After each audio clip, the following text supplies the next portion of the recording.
మేడిగడ్డపై ప్రశ్నిస్తే బీఆర్ఎస్ ఎందుకు సరైన జవాబులు చెప్పడం లేదన్నారు ఎమ్మెల్సీ జీవన్ రెడ్డి. కాంట్రాక్టర్లను ధనికులను చేయడానికి కాళేశ్వరం ప్రాజెక్టు కట్టారన్నారు ఎమ్మెల్యే వివేక్. బండి సంజయ్ చేసిన వ్యాఖ్యలపై వెంటనే పొన్నం ప్రభాకర్ కు వారి తల్లికి క్షమాపణలు చెప్పాలన్నారు కాంగ్రెస్ నేతలు.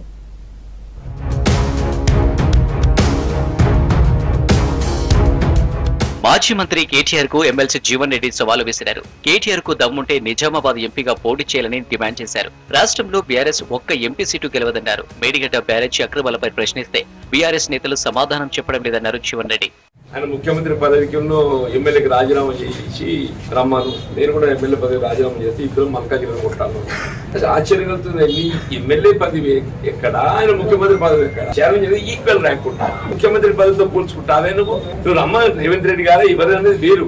నీ ముఖ్యమంత్రి అంటే ఈయన చూడు, ఆయన మాట ఈ ముఖ్యమంత్రి పదవి రాజీనామా చేసి చేయమంటుండు. ముఖ్యమంత్రి పదవిలో ఉన్నాడు, పార్లమెంట్ కంటే చేస్తాడు కన్నా అది కూడా నువ్వు ముఖ్యమంత్రి పదవికి రాజీనామా చేసి కంప్లైంట్ కంటే పోటీ చేయాలి. చూడు ఆయన మాట. లక్షల కోట్లు అప్పు తెచ్చి బీఆర్ఎస్ ప్రాజెక్టు కడితే మిత్తే 50,000 కోట్లు కడుతున్నామన్నారు చెన్నూరు ఎమ్మెల్యే వివేక్. 5 ఏళ్లలో 940 టీఎంసీలు ఎత్తిపోయాల్సింది కేవలం 168 టీఎంసీలు మాత్రమే ఎత్తిపోశారన్నారు. 17 లక్షల ఎకరాలకు నీరివ్వాల్సిన ప్రాజెక్టు కేవలం 90,000 ఎకరాలకే నీళ్లిచ్చారని ఆరోపించారు వివేక్. కాంట్రాక్టర్లను ధనికులను చేయడానికి కాళేశ్వరం ప్రాజెక్టు కట్టారన్నారు. 1,00,000 కోట్ల రూపాయలు ఖర్చు పెట్టిన తర్వాత 940 టీఎంసీ నీళ్ళిచ్చి తెలంగాణ ప్రజలకు 17 లక్షల ఎకరాలకు నీళ్ళిచ్చే ప్రాజెక్ట్ కాళేశ్వరం ప్రాజెక్ట్. కానీ 5 సంవత్సరాలలో ఏమైంది? కేవలము 168 టీఎంసీ నీళ్లు పంపింగ్ అయినాయి. అంటే 1,00,000 కోట్ల రూపాయలు ఖర్చు పెట్టి 5 సంవత్సరాలలో దాని మిత్తే 50,000 కోట్ల రూపాయలు ఆల్రెడీ మన ప్రజల పైన భారం పడింది. అసెంబ్లీ ఎన్నికల్లో ఓడిన బీఆర్ఎస్ నేతలకు అహంకారం తగ్గలేదన్నారు కాంగ్రెస్ ఎమ్మెల్యేలు. స్థాయి లేని నేతలు సీఎం రేవంత్ రెడ్డిని విమర్శిస్తే ఊరుకోపమన్నారు. అధికారంలోకి వచ్చిన 100 రోజుల్లోనే 4 గ్యారెంటీలను అమలు చేశామన్నారు. పార్లమెంటు ఎన్నికల్లో కాంగ్రెస్ మెజారిటీ సీట్లు గెలుస్తామన్నారు. మేడిగడ్డ బొద్దలగడ్డ అని కేసీఆర్ చెప్పారన్న నేతలు ఇప్పుడు అక్కడికెళ్లి బీఆర్ఎస్ నేతలు ఏం సమాధానం చెబుతారని ప్రశ్నించారు. వీరి అహంకారాన్ని, వీరి హాంభావాన్ని ఓడించి ఇంట్లో కూర్చోబెట్టినా ఇంకా రేవంత్ రెడ్డి గారి మొగతనం గురించి మాట్లాడుతుండంటే అంతకంటే పిచ్చోడు ఇంకోటి లేడని చెప్పేసి ఈ సందర్భంగా నేను తెలియజేస్తాను. అసలు తెలంగాణ ప్రజలు వారికి ఎందుకు శిక్ష వేసిండ్రు అనేటువంటి రియలైజ్ కావడానికి అవకాశం ఉంటుంది. కానీ అది మారేటువంటి ప్రయత్నం, నేర్చుకునేటువంటి ఒక ప్రయత్నం కూడా కేటీఆర్ గారు చేస్తలేరు. ఒక 2.5 నెలలు గడవలే పోయిన ప్రభుత్వ పాలకులు కేటీఆర్ గారు అవసరం లేని ప్రేలాపనలు చేస్తూ పిచ్చి పిచ్చి మాటలు మాట్లాడుతూ ఏ మాత్రం సమయం ఇవ్వకుండా ఓ పక్క మేము అన్ని కార్యక్రమాలు కూడా అమలు చేస్తున్న సందర్భంగా ఇష్టం వచ్చిన రీతిన మాట్లాడే కార్యక్రమం కేటీఆర్ గారు చేస్తా ఉన్నారు. మాజీ సీఎం కేసీఆర్ తీరుతో దక్షిణ తెలంగాణ ఎడారిగా మారిందన్నారు కాంగ్రెస్ సీనియర్ నేత వంశీచంద్రెడ్డి.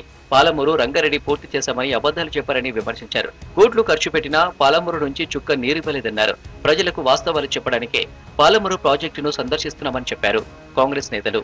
ఏ మహబూబ్ నగర్ ప్రజలైతే 2009వ సంవత్సరంలో జరిగిన లోక్సభ ఎన్నికల్లో కేసీఆర్ కి ఓట్లేసి ఎంపీగా గెలిపించి రాజకీయ పునర్జన్మ కేసీఆర్ కి ఏ మహబూబ్ నగర్ లోక్సభ నియోజకవర్గ ప్రజలు ఇచ్చిండ్రో అదే మహబూబ్ నగర్ పై కుట్ర చేసి పగ పెంచుకొని ఉమ్మడి పాలమూరు, రంగారెడ్డి జిల్లా రైతుల నోట్లో మట్టి కొట్టినటువంటి దుర్మార్గపు రాజకీయ నాయకుడు కేసీఆర్. మంత్రి పొన్నం ప్రభాకర్ పై బండి సంజయ్ చేసిన వ్యాఖ్యలను ఖండించారు కాంగ్రెస్ నేతలు.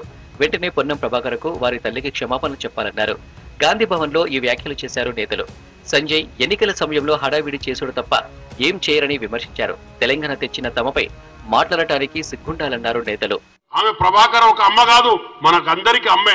ఆమె ఏజ్ ఏంటి, మన ఏజ్ ఏంటి, అందులో నువ్వు తెలుసుకోకుండా మాట్లాడితే అది వేరే విధంగా పోతుంది. అది నువ్వు అనుకుంటున్నావు కావచ్చు, నేను ఎంపీగా పోటీ చేస్తున్నా నాకు ప్లస్ పాయింట్ అవుతుంది, అది నీకు మైనస్ గా అవుతుంది. పొన్నం ప్రభాకర్ అన్నకు బేషరతుగా ఆయనకు క్షమాపణ చెప్పవలసిన నీకు అవసరం ఉంది. తెలంగాణ ఇచ్చింది కాంగ్రెస్ పార్టీ, కాంగ్రెస్ కి హక్కు ఉంది తెలంగాణ గురించి ఓటు హక్కేది. మీకు లేదు, బీఆర్ఎస్ లేదు. కేసీఆర్ లేడు ఆడ పార్లమెంట్ లో బిల్లు పాస్ అయిన రోజు. మేమందరం కూడా ఆ రోజు బిల్లు ఎట్లా పాస్ అయింది మాకు తెలుసు. మళ్ళా మా కాంగ్రెస్ మంత్రుల జోరికి మా తెలంగాణ ఇచ్చిన తల్లి సోనియా జోరికి వస్తే బిడ్డ ఇడిసేది లేదని సభాముఖంగా చెప్తాను. ప్రభుత్వం ఏర్పడిన 2.5 నెలల్లోనే 30,000 ఉద్యోగాలు భర్తీ అయ్యాయన్నారు యూత్ కాంగ్రెస్ ప్రెసిడెంట్ శివసేన రెడ్డి. గతంలో ఉద్యోగాలు రాక నిరుద్యోగులు ఆత్మహత్య చేసుకునే పరిస్థితి ఉండేదని, ఇప్పుడు పరిస్థితి మారిపోయిందన్నారు. 11,000 టీచర్ పోస్టులతో మెగా డిఎస్సి నోటిఫికేషన్ ఇచ్చినందుకు గాంధీ భవన్ లో సీఎం రేవంత్ రెడ్డి చిత్రపటానికి పాలాభిషేకం చేశారు యూత్ కాంగ్రెస్ నేతలు. స్వీట్లు పంచుకుని సంబరాలు చేసుకున్నారు. సీఎం కు కృతజ్ఞతలు తెలిపారు యూత్ కాంగ్రెస్ నేతలు.